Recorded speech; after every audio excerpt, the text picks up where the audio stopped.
Welcome to the Bucket Plan on Demand, a podcast for financial advisors based on the best-selling book and process that simplifies financial planning. Hear from skilled industry professionals and special guests each episode that will help perfect your approach with clients and your results. Hey everyone, welcome to the Bucket Plan on Demand. I'm your host, Dave Alison, president and founding partner at C2P. And I've got an amazing guest with us today, Greg Dillon.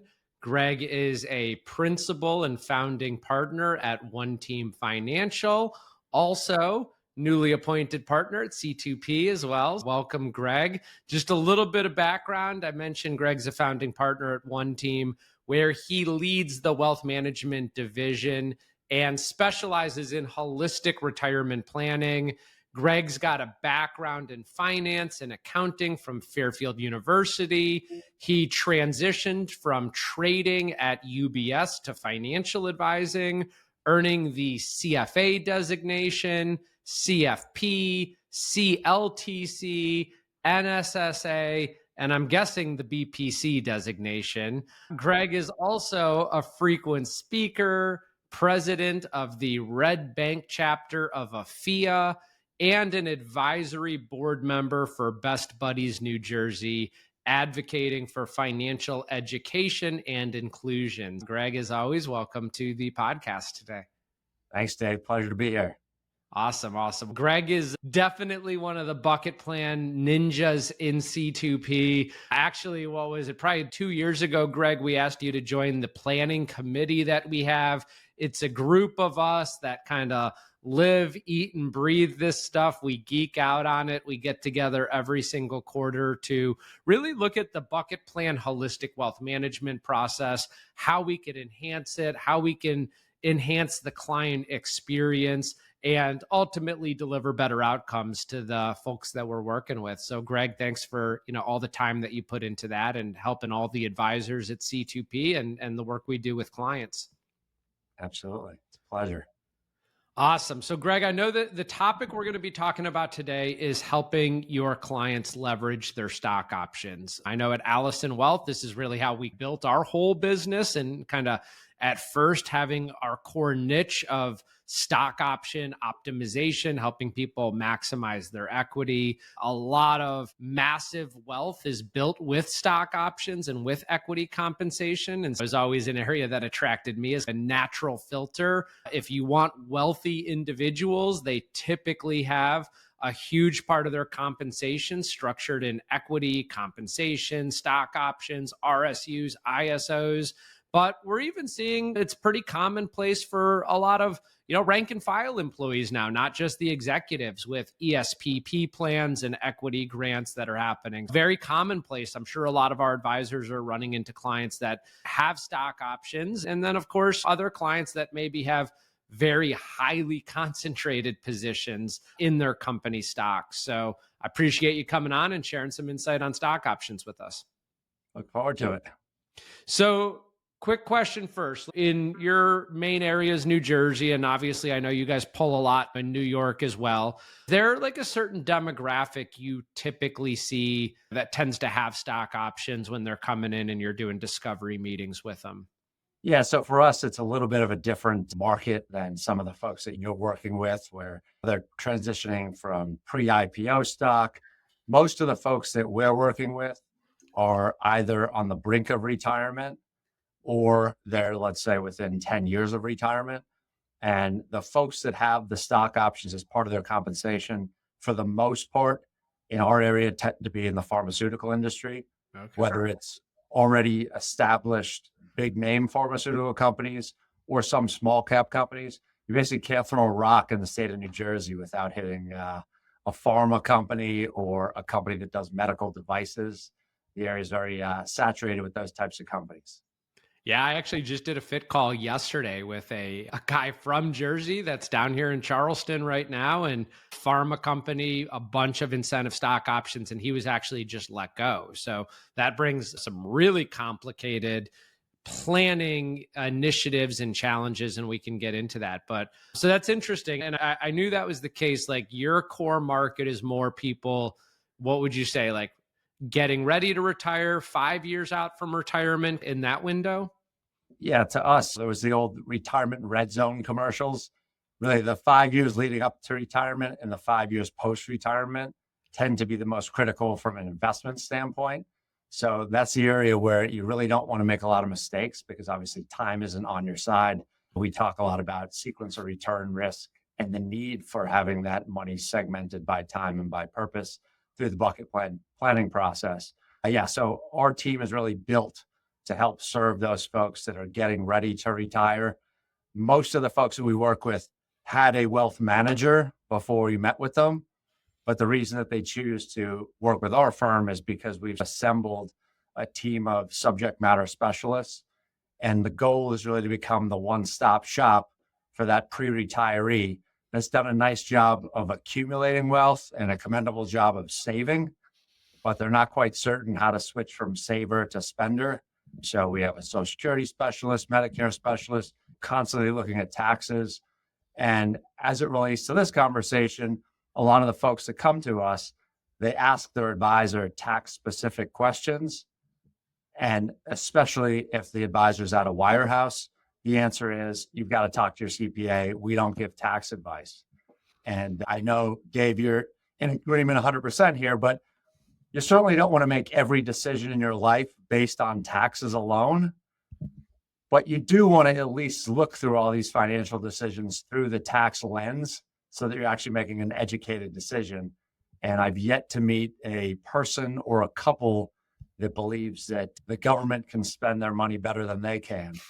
Among those folks that have done a good job of saving, taxes tend to be a pretty high priority on when it comes to their concerns and priorities.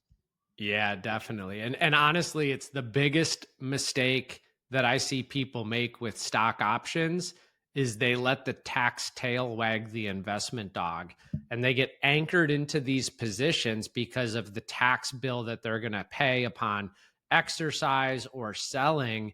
And I've seen some horror stories over specifically the last 15, 20 years of working with Silicon Valley companies. I remember when Facebook started issuing their first stock options and restricted stock units, and they didn't invent the RSU, but they invented a lot of the kind of dual vesting, liquidity, IPO vesting schedules associated with it. And obviously over the last 15 or 20 years, there's been an enormous amount of wealth created, but there's also been an enormous amount of wealth lost because people stayed over concentrated. And the one thing I tell my clients all the time, because this will be a fun podcast because a lot of your clients are approaching retirement. I've got a lot of clients that are like still in the height of their wealth building years. Right. But the one commonality is concentration can get you rich, but diversification keeps you rich. I have some clients that, of course, want to figure out the right time to start deleveraging these options and cashing in and taking some chips off the table. But I would imagine a lot of the folks that you're running into, they want to start potentially exiting out of these positions and turning that concentrated stock position into a diversified position that can help generate a retirement income they can live off of. Yeah, I think that as they get closer and closer to retirement, as a general rule, the appetite for risk tends to go down a little bit, again, because you don't have time to make back any losses. But we still see folks gearing up for retirement where the stock has performed really well and they have only known it during their tenure as a stock that goes up. And sometimes that breeds a little bit of confidence. And everybody has a sort of a idea in their head with how much concentrated stock risk they're willing to take. For some, it's a heck of a lot more than others. Exactly. And again, in my experience of doing this with clients, you want to have a disposition and selling plan on the way up, right? You don't want it to crash down and then be like, I wish I would have taken some gains along the way. And we see that constantly. So let's talk a little bit about stock options here. And when we talk about stock options, at least I know in my world, the main ones I see are restricted stock units, incentive stock options, non-qualified stock options, and ESPP plans that employees have the option to participate in. Are those pretty much the common ones you're running into, Greg? Yeah, the Non-qualified stock options are probably the ones that we see most frequently in terms of the true options. Restricted stock continues to be a popular one, not as much of the ESPPs as the others. Gotcha. So I'll run through these really quickly and give you a delineation of where you're going to typically see these. For most mature companies that are past IPO, they're typically going to reward their employees with restricted stock units. These are stock units that are granted that have a restriction on them. And that restriction is typically a vesting period. Most commonly, you see these grants vest over a 4-year period. And there's usually a 1-year cliff, meaning for the first year, the client doesn't have any stock that is vesting. But once they hit that 1-year period, a lot of times 25% of their grant vests. Now, when an RSU vests, it's taxed as ordinary income or compensation income to that client. So if they had a $400,000 stock grant, and after a year, 25% of that vests and it's worth $100,000, they're going to have $100,000 show up on their pay stub, on their W-2. There's typically a surrender of shares to account for taxes. And the statutory rates are generally around 22% for a surrender of shares on RSUs. Unless the client's over $1 million of income, then sometimes there's some increases. At vesting, let's say that client had 100 shares that vested, they would probably surrender around 22% for federal tax, plus maybe some payroll tax. They're left with a net amount of shares that settled. At that time, that stock that the client can do anything with. They can hold it, which starts a new capital gain clock, or they can sell it immediately and they wouldn't pay any additional tax because they've already paid the tax typically through their payroll withholding. And so if they hold it for, let's say, 3 more months and it goes up another 10 or 20% and then they sell it, it's short-term capital gain on that increase. If they hold it for over a year, it's a long-term capital gain. And so the best way I help advise clients to think about RSUs are think about it like your employee gave you a cash bonus, but mandated that you buy the stock with that bonus. But then as soon as you buy that stock, you could sell it if you want to. And so if you are maybe not very comfortable with concentration, you might want to sell your RSUs as soon as they vest and then take that cash and diversify it into other things. But if you're like all in on your company and it's going to just dominate and you are very bullish on the share price, you might want to hold your RSUs because you're going to participate in that gain. Now, the second type is a stock option. And as Greg mentioned, he runs a lot into non-qualified stock options. I actually run a lot into incentive stock options. Incentive stock options are more tax preferential if the client executes some strategic planning around them. And so a stock option basically gives you the option to buy the stock at a predetermined price.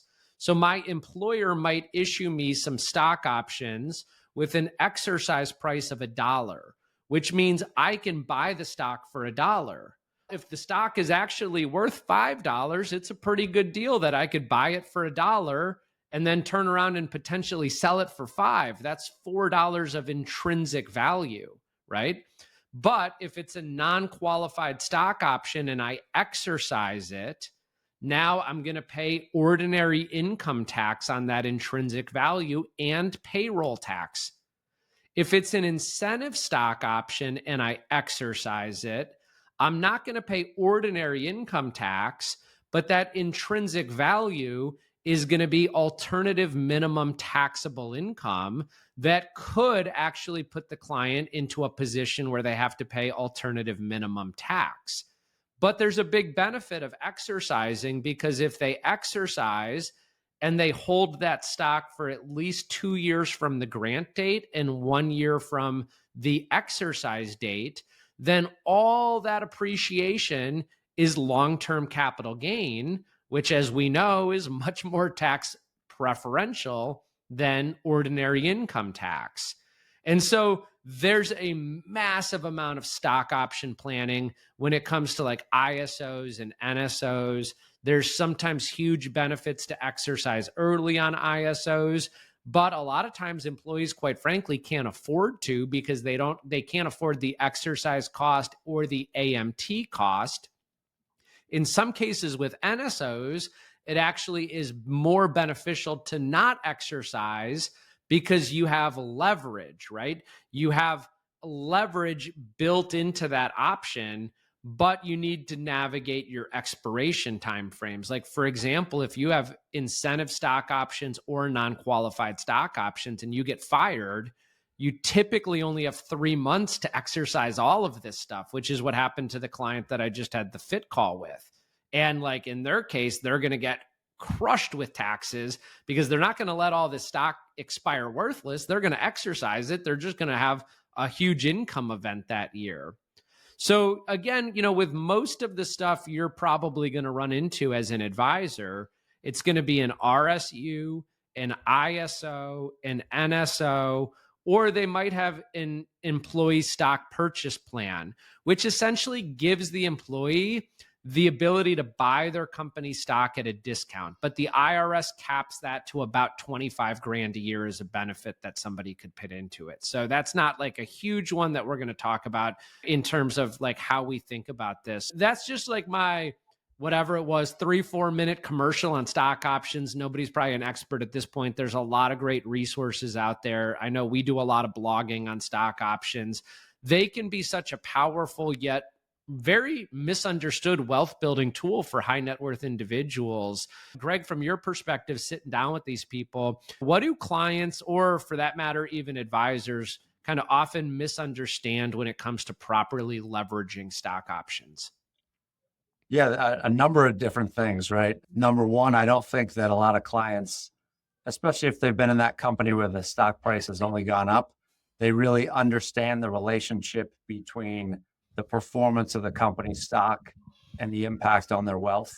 Another issue that we see all the time, people don't have all the information on their stock options. So they don't get that stock plan document that lays everything out because there's some sort of general rules as far as these different plans go, but every plan has different nuances in terms of what happens if you were to get disabled, what happens if you pass away, what happens if there's a merger, what happens if you separate from service, and then clearly defining what's the expiration date on these options. To your point, if you miss that expiration date, too bad. The option that you had that was in the money is now completely worthless. So I'd say the biggest thing is getting all the information up front. And I know we'll probably talk about taxes because that's a big piece of it, but that's another big mistake is failing to plan for the taxes that folks on this stuff. Because a lot of times in their mind, they're shocked when they have a tax bill on something that they never received, right? So they exercise this option and they then sold the stock, but now all of a sudden they're getting hit with a tax bill. And they want to work with an advisor that's preparing them for that and planning for that, not just getting stuck with that surprise. Yeah, definitely. I can't tell you how many times we brought on clients just that have restricted stock units, and April 15th comes around and they get their tax return and they're in shock. Because again, let's say a client who is maybe in the 32 or 35% tax bracket, and they're just having statutory withholding on their restricted stock units as it's vesting, and that's a 22% rate. So if they're at a 35% tax rate, but they're only withholding at 22%, that's a 13% under withholding. There could be penalties and interest. And even if there's not penalties and interest, there's a big crunch when it comes to going and writing a check to pay for that bill. And so, new employees coming into organizations that grant RSUs, they are not educating their employees on the tax implications of these vesting events. And then you add in incentive stock options or non-qualified stock options. It's a game changer in helping clients. We've had clients where we've saved tens of millions of dollars in tax through really strategic exercise programs around their stock options. And that's just money that would have otherwise gone to the IRS had the client done nothing, which is like probably the biggest misunderstanding that I see clients have when they come in is they get these equity grants and they just file them in a drawer and they live off their base salary and they just accumulate the equity and they don't do any strategic planning with it. And then all of a sudden a liquidity event happens. Their company goes public or their company hits a high. And now they're like, maybe I should sell some of these. And had they been doing a little bit of planning all along the way, it could be the difference of a enormous tax savings to them. Very similar to what you guys talk about all the time. You don't want to just throw your life insurance policy in a drawer and never look at it again. You don't want to throw your stock options in a drawer and not look at it. This needs to be managed each and every year, or else you're going to lose a bunch of it to taxes. Yeah, and I think some of the companies that administer these stock plans, they might hold an education session once a year, but sitting in that meeting for half an hour over lunch is not going to give you enough information to manage the taxes on these things. And I can't say if it's directly correlated, but one thing that I've seen of late is that some of the companies that have started these types of plans, there's more mandatory sell to cover, meaning on the non-qualified stock options, the employer forces them to sell shares in order to cover the taxes and in order to cover the cost of the exercise. My guess is because they were at another company in the past, they heard all these complaints about people getting killed in taxes and not being aware, and they didn't want the onus to fall on them in terms of listening to all these employees that hadn't been advised properly. And listen, like these things are complex. I get brought in from advisors all the time who are sophisticated advisors, great at investment management, great at retirement planning. And they're like, client's got a bunch of stock options. This is beyond my capability. Send them to Dave. And I've been brought in by 2 Fortune 500 companies to teach their employees about their stock options. And it's like a deer in a headlight look. These things are so complex. Like, again, I think that's where the value of a firm like yours or what we're doing of integrated tax planning and the investment management around the option is going to be imperative. So let's talk about some of the biggest concerns of your clients with stock options. What are you hearing from them and how are you addressing those concerns? Yeah, liquidity is a big one, right? Because they have to have enough liquidity to be able to live their lifestyle, right? Assuming that their salary is enough to cover at least their lifestyle, but not only do they have to have that income coming in to fund all their other obligations, but they also have to have the cash in order to be able to exercise these options. And then they also have to be able to have the cash to pay the estimated taxes or potentially the AMT that these options are going to generate. Yeah, and a lot of clients don't have the option or the liquidity to do that. The call that I just had, I was like, what does your outside assets look like? And they're like, we just have IRAs and 401ks. And I was like, you don't have the cash then to go exercise, nor do you have the cash to pay the tax. And so we need an even more sophisticated strategy here because we need to parlay a concept called a cashless exercise. And Greg, you alluded to this a little bit, but where we exercise and sell to generate cash, but that also generates a tax liability. So then hopefully after that tax liability, we have some net cash left. And then with that net cash, we go exercise some of the other stock options that they want to hold long-term, but exercising those other incentive stock options causes an alternative minimum tax that they need to withhold some cash to pay for. And so there's so many moving parts that typically what we deliver to our clients is a model that says, here's if you just cash out of everything, and here's what your liability looks like. Here's option 2, here's option 3, here's option 4, and we lay it on a one-pager for them to see and visualize. And a lot of it also starts to get into what's your perspective on the company. With this client the other day, I said, are you bullish or bearish on the company? He said, oh, I'm bullish. He was like, I think they're going to IPO in the next year or so. I think they're going to go at like $10 a share or greater. And it's currently at $3 a share. And I said, all right, that's a reason we probably want to double down on the leverage and exercise now. But if they come to me and they're like, you know what, our company's kind of plateaued. I think we're going to, have a pretty stable growth rate. We might not want to exercise at all because it's not worth having that capital or that liquidity outlay for a company that's not on a very up and to the right trajectory. So just a lot of things to think about as you're like guiding clients on these decisions around their equity compensation. It's not just the tax. Tax is a huge component of it, but it's also the investment outlook of the company itself and their liquidity, as Greg mentioned earlier. So, Greg, how does your firm guide clients through that decision-making process of like when to exercise, how to minimize taxes? What are some things that you're talking about with clients? Well, specifically for the ISOs, right? There's AMT can come into play, but there's a minimum amount that we want to do as far as AMT planning, right? So there's a no-brainer. Sometimes it's 30,000 or 100,000 before they're going to really have an issue with AMT. A lot of it comes down to, like you said, their view on the stock, and a lot of it comes down to liquidity in terms of setting up a bucket plan that includes this, right? So we want to make sure that they have enough in the now bucket, whether it's in cash or short-term treasuries, to ultimately pay these taxes. And everyone's situation is unique, right? Part of it is, in my mind, even within these different vehicles, right, different types of employee stock compensation has different levels of risk, right? The restricted stock, chances are, unless the stock goes to zero, those are going to have some type of economic value.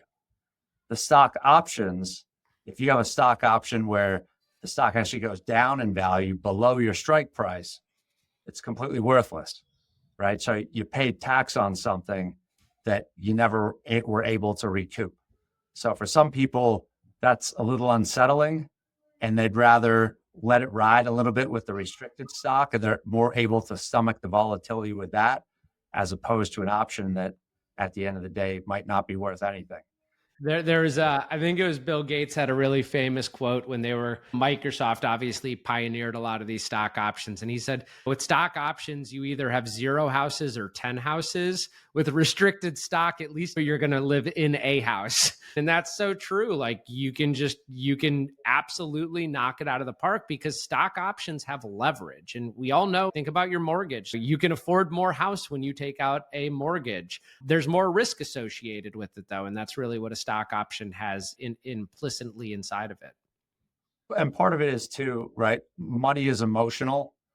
And I think as humans, we're hardwired to be terrible investors. So a lot of times we'll meet with someone and their stock has been going up for a while.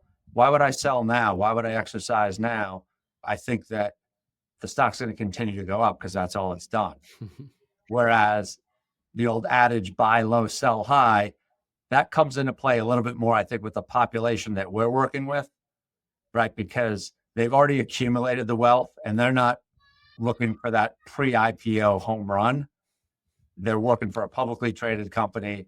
It's an important part of their compensation, but it doesn't have the ability to, change their life completely and change their, generational wealth. Yeah. And I would say for advisors listening to this, a lot of the advisors here are probably focused on retirement planning, just like you are, Greg. And I think when you have clients that come in with stock options that are pretty straightforward, you build them into their bucket plan, think about tax implications, think about cash flow planning. But if you have a client with much more substantial stock options and equity and more complexity, like you also have to know when to throw in the towel or bring in other people. Because again, like the stuff we deal with, there's so many phases to think about. Even, is it a early stage, mid stage, late stage company? Do they have tender offers available for additional liquidity? What's the track to IPO? What is the roadshow going to look like? What are the lockup periods going to look like? Pre-IPO, post-IPO? Are they an insider? Do they have a pre-clearance department before they do anything with their stock options? Pretty much every publicly traded company has an insider trading plan that we need to be able to navigate. If they're an executive or somebody that has material or inside information, A lot of times we'll put those people on a 10b5-1 trading plan, which basically allows that executive to automatically sell. Like I have clients that are selling millions of dollars of company stock every single month, same date, same time. Doesn't matter if the stock's up, down, left, or right. It's just automated and the client has no control. It's pretty much an irrevocable decision.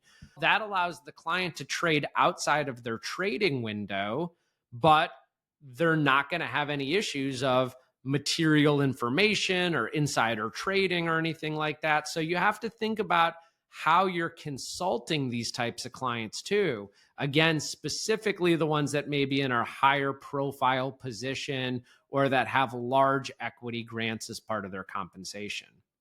Yeah, and we've all read the headlines or heard the news stories about these insiders, and whether it's just perception or it's actually reality that they act on inside information. That 10b5-1 trading plan removes that from the equation, right? It removes that perception of market timing based on inside information. It also provides that liquidity. And then also it can be a part of an overall tax plan by spreading out capital gains over multiple years. But to my earlier point, it also takes the emotion out of it. It takes the emotion, and we do a lot of strategy with 10b5-1 plans when we look at how long the duration is, how we're setting up rolling plans. Like there's an art and a science to all of that as well. So let's talk the last two things that I want to get into with stock option planning. And I hope by now everyone can see, like, for an advisor, you could make an entire business out of this. Heck, we made an entire business out of this at Allison Wealth. This is an area that has so much complexity. There's not a lot of advisors who want to obtain this type of knowledge. And these are clients that have money, right? Greg, have you ever run into any of these clients that like have equity, but not a lot of other financial resources? They're all probably diamond plus clients for you, right? Yeah, absolutely.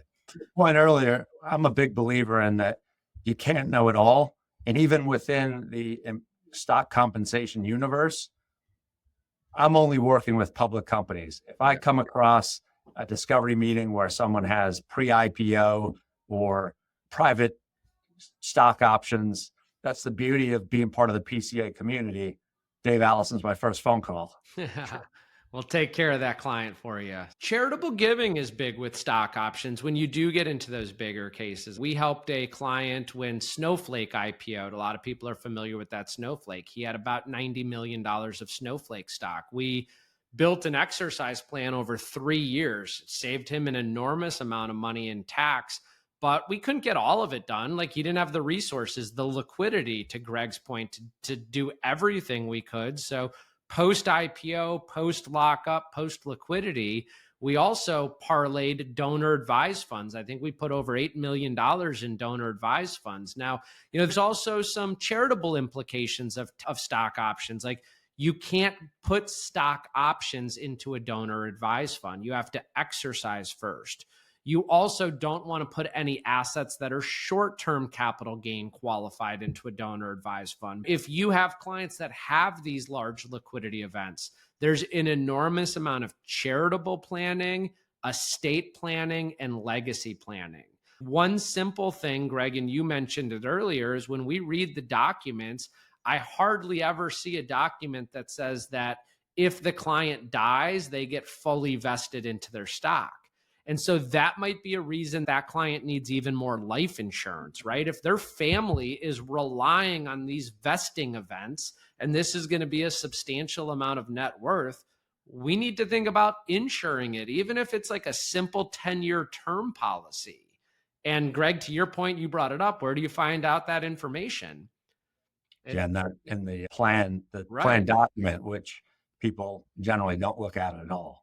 Yeah, most of the time clients don't even know where to find it. They have to go to HR and request it. But these are all the roadmaps you find in there. And of course, when you get into the right clients, the ones that do have substantial equity, there's estate and legacy planning. We'll take some of their vested equity. We can gift it into inheritance trusts or gift it to family members. We have a client that his company IPO'd a semiconductor company, and I think it IPO'd at like 10 or 15 bucks a share.